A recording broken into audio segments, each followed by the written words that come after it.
Nous avons le plaisir de vous présenter sur cette simulation vidéo le futur tracé de la pénétrante autoroutière de Skikda qui devra relier ses ports à l'autoroute Est-Ouest sur 31 km au niveau d'El Harouch.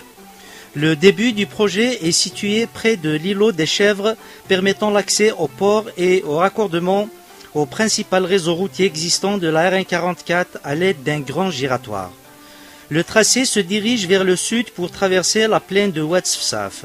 Un premier échangeur est prévu en type trompette raccordé à la RN44 pour desservir la ville de Skikda et le port sec.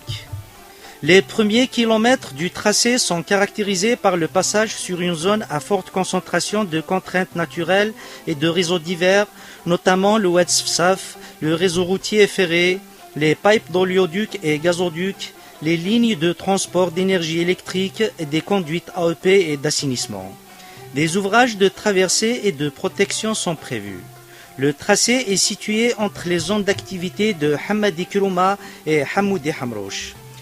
À partir du PK6, le tracé évolue sur la plaine de l'Oued-Sfsaf en remblai en empruntant un couloir situé en parallèle entre le CW 104 et le tracé de la future voie ferrée Skikda Al-Romri.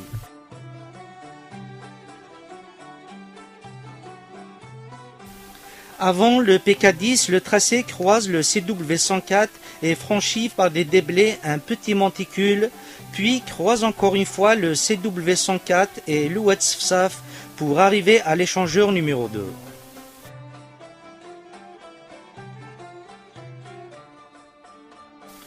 Cet échangeur est conçu pour raccorder à la RN44 AA près de la localité de Bni Bchir. Après l'échangeur, le tracé traverse des terrains cultivables en parallèle avec le CW 104 du côté gauche dans une topographie plane jusqu'au croisement du gazoduc au PK 13+800. Par la suite, la topographie du site devient plus ou moins vallonnée, ce qui nécessite le passage du tracé en succession de déblais remblais jusqu'au PK 15. De là, le tracé se rapproche de la ville de Ramdan Jamal en l'évitant par l'est. Les voies ferrées existantes et le CW 104 sont traversés par des ouvrages d'art pour ensuite évoluer à côté de l'Oued-Sfsaf jusqu'à l'échangeur numéro 3, raccordé au CW 201 à l'aide d'un giratoire. Cet important échangeur conçu en type trompette desservira Ramdan Jamal et ses environs. Le tracé évolue toujours en remblai sur la plaine de Oued-Sfsaf. Le tracé retenu évite de nombreuses habitations éparses. Il croise un important gazoduc avant le passage dans une courte section en déblai, puis continue en remblai jusqu'au PK20.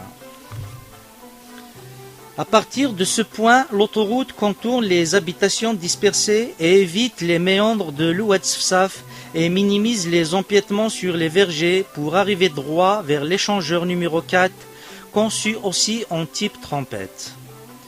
Il est raccordé à la RN3 près de la localité de Salah Bouchour. Après cet échangeur, des ouvrages d'art sont prévus pour traverser l'Oued-Sfsaf et la RN3. Ensuite, le tracé longe par la gauche la RN3 et l'Oued-Sfsaf et évolue en remblai jusqu'au PK 25. Le tracé entame par la suite une section à relief plus ou moins difficile et traverse encore l'Oued-Sfsaf en deux endroits par des ouvrages d'art importants. Il s'éloigne de la RN3 pour contourner l'agglomération d'El Harouch par l'est.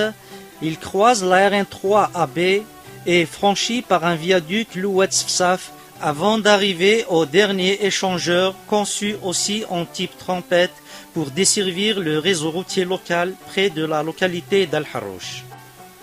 Après l'échangeur, le tracé se dirige droit vers la gare de péage projetée d'El Harouch de l'autoroute Est-Ouest en croisant en passage supérieur le CW6 avec un profil en travers réduit à 2 fois 2 voies.